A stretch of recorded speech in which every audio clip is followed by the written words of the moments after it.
Hi everybody, it's Susan and Beth from the Corcoran Group. We haven't even said that. The first segment we didn't say that. No. But you know us, of course you do. We're your girls. Susan Little, Beth Yes. Kinkle. And this is our lovely Danny Sassoon. He is our favorite broker. He did my mortgage, as I think I mentioned.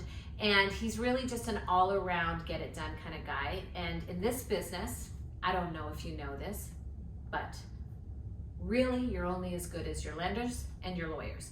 So whoever you're working with in these two capacities, And your brokers. oh yes, I meant the broker. Yeah. For us, we're only that's as it. good Yes. as our lenders and our lawyers, Yeah, because sure. we are here in New York City, a very competitive market, even in a downturn, and we got to get it done yesterday. And in order to get it done yesterday, you got to have people that are smart, they're capable, and they have the juice. You know what I mean? The juice. Like, they have connections, they understand how this business works, and they know how to get it done. And that's what Danny Sassoon is, and that's why we brought him on. So our final piece for this segment is the one. Everyone is saying, I'm gonna wait for this, for the interest rates to go down, right? Should I wait? They're waiting for the bottom, Yeah. right? I'm waiting for the bottom, which is kind of funny in New York City because there's no bottom. No. Right. This is New York City. In the tri-state area, the bottom is highly unlikely. Things still move. For the last, I've been a broker for 20 years, and I've been through 2001, 2008, through COVID, and now we're here. And we just adjust and move with the times. And you need to have a lender who can get you the best possible product and the best possible deal for your mortgage. And I was going to say, Danny, you know what, come to think of it, I was thinking of this. And this is something that I tell my clients a lot, that every lender, lenders have personalities, right? Yep. So going with some huge, we won't name them lender who has really bad history of nefarious deeds, versus going to a teensy tiny guy, you're going to get different things, right? Citizens, I would say, what would you say, is a mid-range bank? Right in the middle. Yeah, right in the middle. And so it's kind of the best of both worlds. Mm-hmm. He can kind of have the juice, as we were talking about before, to get you comparable rates to the big guys. But he also knows the nuances of the products. Nimble enough. And you're nimble enough, yes. Okay. So what do you think about this? Everybody's saying, we're gonna wait for the bottom. The interest rates are gonna come down. They're projected. Nobody knows if the interest rates are gonna come down.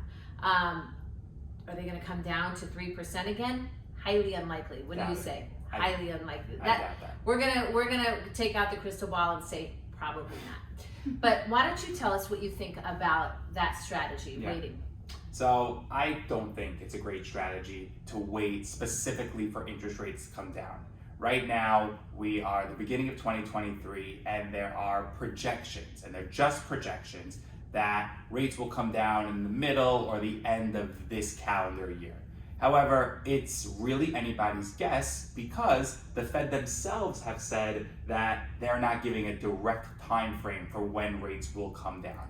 So we don't actually know what's going to happen. But let's say we're right, or let's say the consensus is right and that rates do come down. If everybody is waiting, then that means that there are buyers on the sidelines right now. Everybody. And what's going to happen when the crystal ball is correct and rates do come down? Everybody that was on the sideline now comes rushing back in, and what happens when buyers are rushed into the market? There's more competition. Creates a seller's market. Because there's bidding wars. And then we see a market like we had in 2021 and 2020 where it's a frenzy, and you either don't get the property because there's too much competition, or you pay a higher price.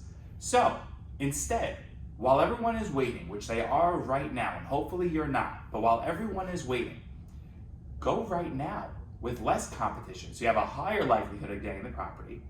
And because of this less competition, you get it at a lower price.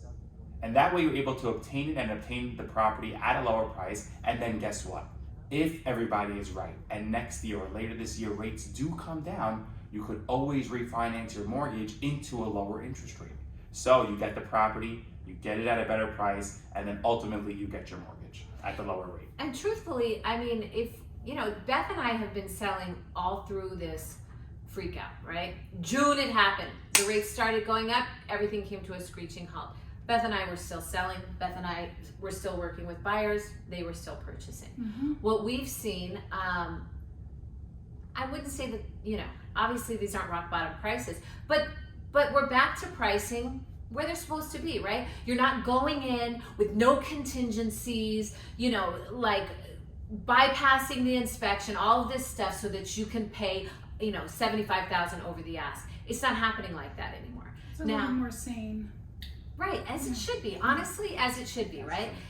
We're pricing a little more conservatively, and the sellers, because their agents are explaining to them the temperature of the market, are a little more amenable to a little negotiation, maybe a few concessions here and there, as we discussed in an earlier segment. You know, some are even offering to buy down your rate. So you really do have a little bit more wiggle room right now. But if it goes like that and everything goes down and everybody rushes in, all that's going to be gone. Yeah.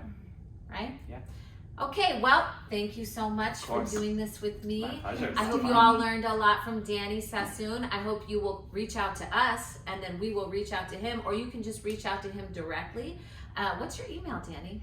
It's danny.sassoon@citizensbank.com, and we'll put it right in the comments. Yes. Okay, thanks everybody. We'll see you for our next segment. Bye-bye.